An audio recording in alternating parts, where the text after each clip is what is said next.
Science fiction is a staple of this program, and every once in a while we've got a great opportunity to talk to people who have been involved in science fiction television shows and movies that not only have affected our lives, but just kind of carried us through our adult life as well.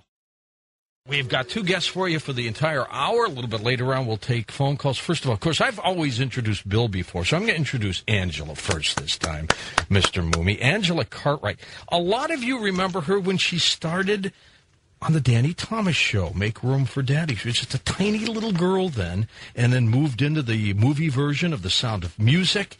And then, of course, what a lot of us remember her for, she returned to television as Penny Robinson in Lost in Space. Angela Cartwright. Hi, Angela. Hello. How are you? I'm fine, thanks. You are adorable, but you're not a little girl anymore. You're kidding. I'd be kind of time-locked if I was. You know, one thing, it's like time travel, because we think of people as what we used to watch. I know when I first met Bill over a year ago, I was thinking of this little Twilight Zone kid, and how quickly time flies. You keep thinking that, George. It's real good that you're thinking that. Yeah, wish me into the cornfield, Bill. I loved hearing the music from that little scene there. That was John Williams at the beginning of his career. Yes, it was. And, you know, she was always saying, no, Will, don't. Yes, I was.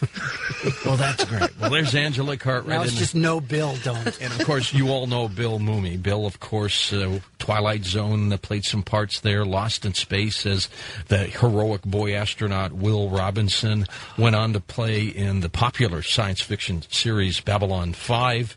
And has starred in a number of other things, and also plays a lot of music. And we're going to play some of his musical clips tonight as part of our bumper music this hour. Of course, Bill Mumy and Angela Cartwright. You two are still close?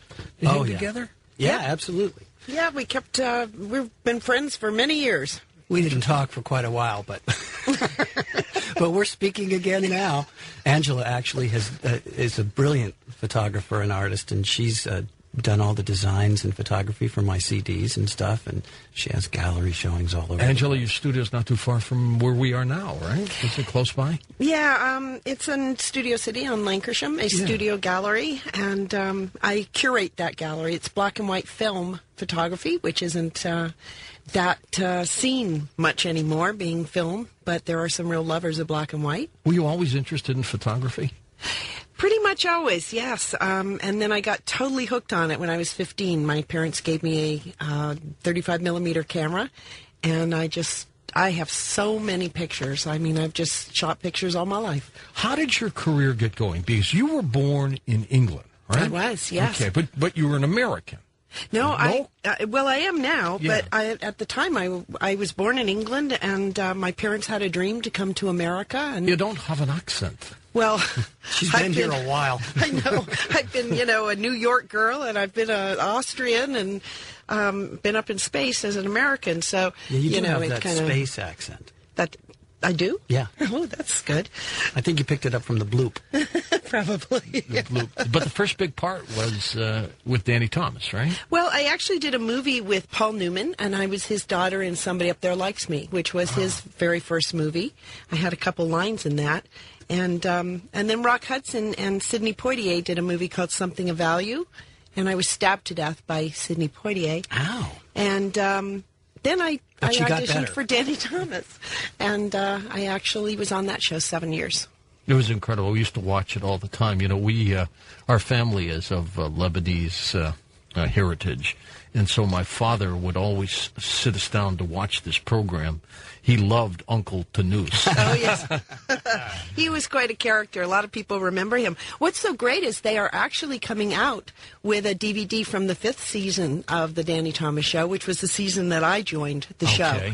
And I am so excited to have it out on DVD and have all this, all these people be able to see this show that are a lot younger than us, because the humor's still there, and it was a fun show. Now, when you two both auditioned for Lost in Space, I guess you were naturals for what you did. Who picked you? Was it Irwin Allen? Did he have that kind of influence because this was his show, he created it?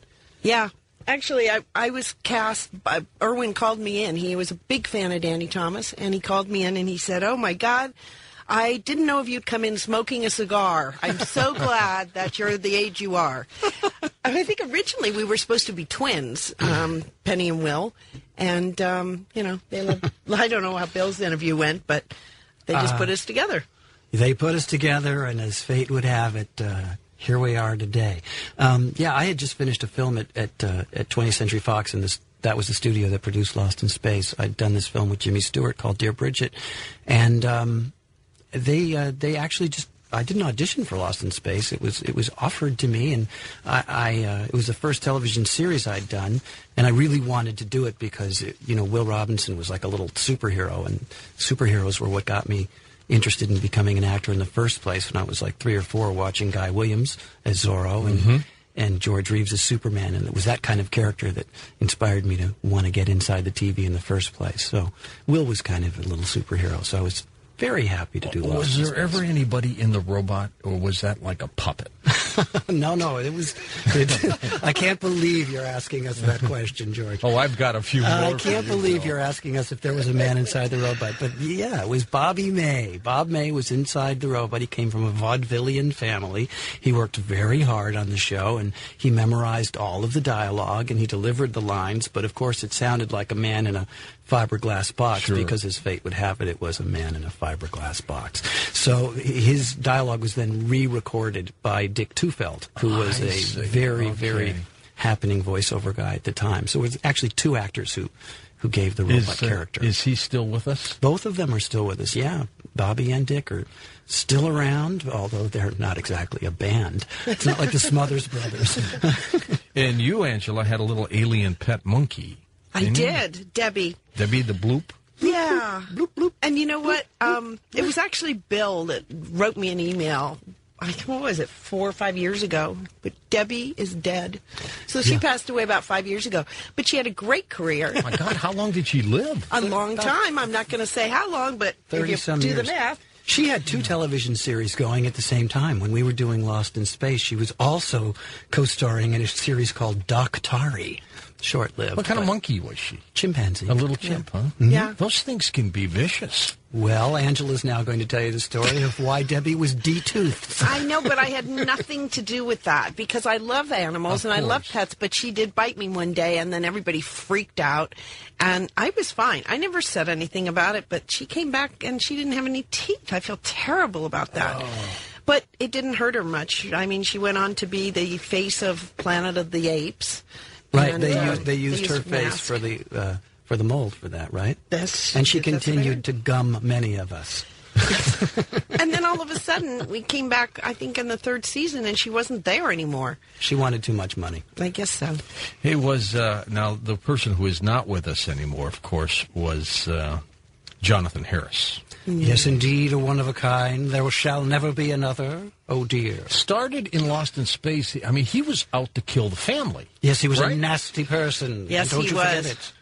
But he changed. He became more of a comedian type. Yes, villain, the whole series, it's funny if you look at Lost in Space, and I don't really advise anybody to, but no, I'm kidding. Don't say that, it's fun. It is fun. I love Lost in Space, but if you look at it, the first... You're a bad man, Bill. That's all right. I'm still landlord of the cornfield.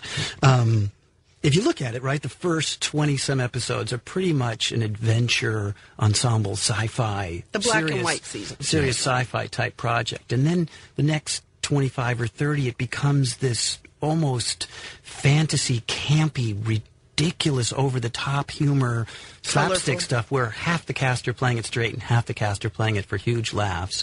And I think that was because at the time, the mid-'60s, there was that short-lived pop art period, and everything went psychedelic and very campy, and Richard Nixon was on Laugh-In and things like that, and we just kind of jumped on that bandwagon. We're talking Promised Planet.